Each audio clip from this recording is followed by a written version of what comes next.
मुंबई शहर में कुसुम नामक एक चॉकलेट बेचने वाली रहती है, जिसके हाथ के बनाए हुए चॉकलेट्स के सभी दीवाने होते हैं। कुसुम जी, आपकी दुकान पर मिलने वाले सारे चॉकलेट्स एकदम मस्त होते हैं। मुझे वो संतरे वाला चॉकलेट और काजू वाला चॉकलेट दे दो। वाह वाह वाह वाह वाह, क्या कमाल की डार्क चॉकलेट है, मजा ही आ गया। ऐसे स्वादिष्ट चॉकलेट तो और कहीं नहीं मिलते। आपके हाथों में अलग सा जादू है कुसुम जी, और उसी जादू के चलते आपके चॉकलेट्स इतने बेहतरीन बनते हैं। मैं अपने दोनों बच्चों के लिए अब ढेर सारी चॉकलेट्स खरीद कर ले जाऊंगा। हाँ। शहर में कुसुम अकेली ही रहती है। उसका इस दुनिया में कोई और नहीं होता। उसकी चॉकलेट शॉप बहुत अच्छी चल रही होती है कि तभी अचानक से एक दिन उसकी शॉप में सिलेंडर लीक होने के कारण आग लग जाती है और पूरी शॉप जलकर राख हो जाती है। खुशकिस्मती से कुसुम को कुछ नहीं होता, क्योंकि वो उस दौरान शॉप पर मौजूद ही नहीं थी। पर उसकी सारी खून पसीने की मेहनत अब मिट्टी में मिल चुकी थी। उसका रो रो कर बुरा हाल था। ये सही नहीं हुआ, मेरी दुकान। इतनी मेहनत से मैंने अपना चॉकलेट का कारोबार, मैं इस कारोबार को इतना आगे तक लेकर आई, सब खत्म हो गया। अब मैं क्या करूंगी, अब मैं कहाँ जाऊंगी, ये भगवान। कुसुम के पास पड़े सारे पैसे दुकान में ही थे, जो अब दुकान में जलकर राख हो चुके थे। वो अपने 2-3 दोस्तों से मदद मांगती है, लेकिन कोई भी मदद नहीं करता। हालात बुरे होते जा रहे हैं। शहर में रहना अब मेरे लिए और भी मुश्किल होता जा रहा है। इससे पहले कि हालात बद से बदतर हो, मुझे यहाँ से जाना होगा। मैं अब अपने गांव जाऊंगी। वहाँ पर मेरे माँ पापा का एक छोटा सा घर है, जो उन्होंने बनाया था। मैं अब उसी में रहूंगी। बचे कुचे पैसों के जरिए कुसुम अब शहर से गांव के लिए रवाना हो जाती है। गांव में वो अपने घर में रहती है, जो कि बहुत छोटा होता है। पड़ोस की निर्मला काकी, जो कुसुम के स्वर्गवासी माता पिता की खास सहेली होती है, वो कुसुम को देखकर उसके पास आती है। तभी कुसुम उसे रो रो कर सब कुछ बताती है। हे राम, तेरे साथ तो वाकई बहुत बुरा हुआ कुसुम बिटिया, लेकिन तू चिंता मत कर और इस मुश्किल हालात में तो हार बिल्कुल भी मत मान। अरे सिर्फ तेरी दुकान जली है, तेरे हाथ की चॉकलेट बनाने की कला तो अब भी तेरे पास है। अगर शहर में सब कुछ खत्म हो गया है तो तू गांव में अपनी एक नई शुरुआत कर सकती है लाडो। हाँ मेरी बच्ची, वैसे भी गांव में चॉकलेट नहीं मिलती, उसे लेने के लिए लोग शहरी इलाकों के बाजार में जाते हैं। अगर तू गांव में ही इतना स्वादिष्ट चॉकलेट बनाकर बेचेगी ना, तो सभी तेरे पास ही चॉकलेट खरीदने आएंगे। तू गांव में ही अच्छे खासे पैसे कमा सकती है। ये तो आपने बिल्कुल सही कहा काकी, लेकिन मेरे पास चॉकलेट बनाने का सामान खरीदने के लिए, ठेला लगाने के लिए कोई पैसे नहीं है। सारे पैसे खत्म हो चुके हैं। अरे मैं हूँ ना, मैं दूंगी तुम्हें पैसे। क्या?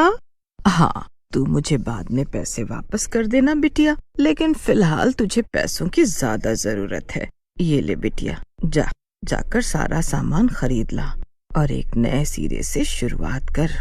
धन्यवाद काकी, मैं आपकी हमेशा एहसानमंद रहूंगी। कुसुम अब सामान खरीद कर लाती है और गांव में ही अपना चॉकलेट का ठेला लगाती है।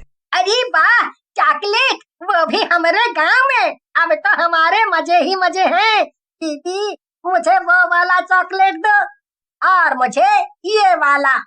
सभी बच्चों को कुसुम के चॉकलेट्स बहुत पसंद आते हैं। कुसुम की एक हफ्ते में ही बहुत तरक्की हो जाती है, जिसे देख निर्मला भी बहुत खुश होती है। शाबाश कुसुम बिटिया, मुझे पता था कि तू अपनी कला से जरूर आगे जाए। अभी तो बस शुरुआत है। धन्यवाद निर्मला काकी, अगर आप मुझे प्रोत्साहित करके मेरी मदद नहीं करती तो ये सब नहीं हो पाता। इस सब में सबसे अधिक योगदान तो आपका ही है। ये लीजिए, आपके लिए मैंने शुगर फ्री चॉकलेट्स बनाए हैं। ना पापा ना, मैं ना खाने वाली ये चॉकलेट्स। वो मुझे तो डॉक्टर बाबू ने मना किया है मीठा खाने से, वरना मैं तो सबसे पहले खाती ना तेरे हाथ के बने हुए चॉकलेट। घबराइए मत काकी, ये चॉकलेट शुगर फ्री है, यानी इनमें मिठास तो है लेकिन चीनी नहीं है। चीनी के बिना भी इनका स्वाद कायम रहेगा और आपकी सेहत के लिए भी हानिकारक नहीं रहेंगे ये। क्या बात है, ऐसे चॉकलेट्स भी बनाती है तू? अरे वाह, फिर तो मैं ढेरों खाऊंगी। शुक्रिया कुसुम बिटिया। कोई बात नहीं, और ये रहे आपके पैसे। अरे तो बाद में दे देती ना, इतनी भी कोई जल्दबाजी नहीं थी बिटिया। नहीं काकी, ये लीजिए, बाद में मेरे पास खर्च हो जाएंगे तो। कुसुम की तरक्की के कारण अब गांव के कुल्फी वाले बिरजू की दुकान पर कोई नहीं आता, जिस कारण वो काफी गुस्सा हो जाता है। उस कल की आई कुसुम चॉकलेट वाली के कारण मेरी कुल्फी खाने कोई नहीं आ रहा है। कल तक जो बच्चे पाठशाला से छूटकर सबसे पहले मेरी दुकान पर कुल्फी खाने आया करते थे, आज वो उस मनहूस कुसुम चॉकलेट वाली के पास जा रहे हैं। ये सब उस चॉकलेट वाली के कारण हो रहा है। मुझे उसे अपने रास्ते से हटाना ही होगा, फिर चाहे कुछ भी हो जाए। बिरजू अब रात में कुसुम पर नजर रखता है और वो उसके घर का पता लगा लेता है। वो उसके घर जाता है और बिरजू को दरवाजे पर अचानक से आए देख कुसुम घबरा जाती है। पागल हो गए हो क्या? इतनी रात गए कोई किसी के दरवाजे पर ऐसे भूतों की तरह खड़ा होता है क्या? क्या काम है? चलो निकलो यहाँ से। निकलेगी तो तू, अब वो भी ई गांव से। हाँ क्या? अबे ओ लंगूर, ये सब क्या बकवास कर रहा है तू? और तेरी हिम्मत कैसे हुई मुझसे इस लहजे में बात करने की? एक थप्पड़ लगाऊंगी ना तो सीधा जाकर बावड़ी में चला जाएगा। अबे चुप, बहुत हो गया तेरा नाटक कुसुम चॉकलेट वाली। बहुत नोट छाप लिए तूने ई गांव में आकर, अब हम तुझे और नोट नहीं छापने दूंगा। तेरे चॉकलेट ठेले के कारण मेरी कुल्फी के ठेले पर कोई नहीं आ रहा है। तेरे कारण मुझे कितना नुकसान हो रहा है, इसकी खबर भी है तुझे? आए लोगों को जो पसंद आएगा वही तो खरीदेंगे। अगर तुम्हें अपनी कुल्फी बेचनी है तो कुछ ऐसा करो जिससे ग्राहक तुम्हारे पास आए। यूं मुझसे जलते रहोगे तो कुछ नहीं हो पाएगा तुम्हारा। चलो अब दफा हो जाए यहाँ से। मैं ये गांव छोड़कर नहीं जाऊंगी, कहीं नहीं जाऊंगी। अब मैं यहाँ पर हमेशा के लिए रहने वाली हूँ। तुम चाहे कुछ भी कर लो, मैं तुम्हारे गुस्से से और तुम्हारी घटिया बातों से बिल्कुल भी नहीं डरने वाली। बिरजू गुस्से में वहाँ पर पड़ा हुआ पत्थर उठाकर कुसुम का सर फोड़ देता है और कुसुम वहीं पर मर जाती है। ये देख बिरजू बहुत डर जाता है। बिरजू कुसुम की लाश को ठिकाने लगा देता है और वो रात भर सो नहीं पाता। मुझे बस उस कुसुम को गांव से भगाना था, मारना नहीं था। अब मैं क्या करूं? कहते हैं ऐसे लोग मरने के बाद भी वापस आते हैं। और गांव में अब सब क्या सोचेंगे? वो कहाँ चली गई है अचानक से?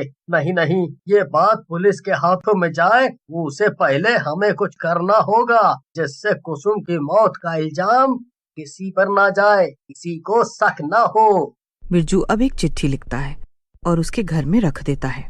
अगली सुबह जब निर्मला कुसुम के घर जाती है तब वो चिट्ठी पढ़कर उसके तो होश ही उड़ जाते हैं। हे भगवान, ये क्या है? कुसुम अब इस दुनिया में नहीं रही, लेकिन ये कैसे हो सकता है? वो इतनी खुश थी, उसने इतना बड़ा कदम अचानक क्यों उठाया? अरे मेरी बच्ची इस दुनिया में नहीं रही। निर्मला बहुत रोती है और धीरे धीरे ये बात पूरे गांव में फैल जाती है। बिरजू अब तांत्रिक के पास जाता है। बाबा कैसे भी करके वो कुसुम को इंसानी लोक में मत आने दो, उसे चुड़ैल लोक में ही रहने दो। अब रात में उसे मरे हुए पूरे 24 घंटे हो जाएंगे और तभी वो चुड़ैल बनकर हमें मारने आएगी, क्योंकि हमने ही उसका खून किया है। ये लो बाबा, ये पैसा रख लो, लेकिन हमारा ये काम कर दो। ठीक है बेटा, निश्चिंत रहो, वो चॉकलेट बेचने वाली चुड़ैल तुम्हारे पास नहीं आएगी। बिरजू वहाँ से चला जाता है। वो बहुत खुश होता है। लेकिन अगली सुबह जब बिरजू बाहर निकलता है तब वहाँ पर कुसुम का चॉकलेट ठेला देखकर वो हैरान रह जाता है।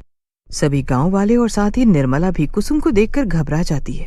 तभी कुसुम अपना चुड़ैल रूप ले लेती है और वहाँ पर तांत्रिक बाबा भी आ जाते हैं। मैं अब एक चुड़ैल बन चुकी हूँ और मैं यहाँ इसलिए आई हूँ क्योंकि मुझे सभी को इस मूर्ख बिरजू की सच्चाई बतानी है। मैंने खुदकुशी नहीं की है, मुझे मारा गया है। चुड़ैल कुसुम सबको उस रात हुई घटना के बारे में बताती है, जिसे सुनकर सब चौंक जाते हैं। पूरे गांव के सामने कुसुम बिरजू को मार देती है और उसके बाद, गांव वालों, मैं चुड़ैल हूँ, लेकिन उसके बाद भी मैं आप सबके बच्चों को, आप लोगों को चॉकलेट्स बनाकर देना चाहती हूँ। क्या आप मुझे इस रूप में स्वीकारेंगे? और इस तरह चुड़ैल कुसुम गांव में चॉकलेट बेचना जारी रखती है।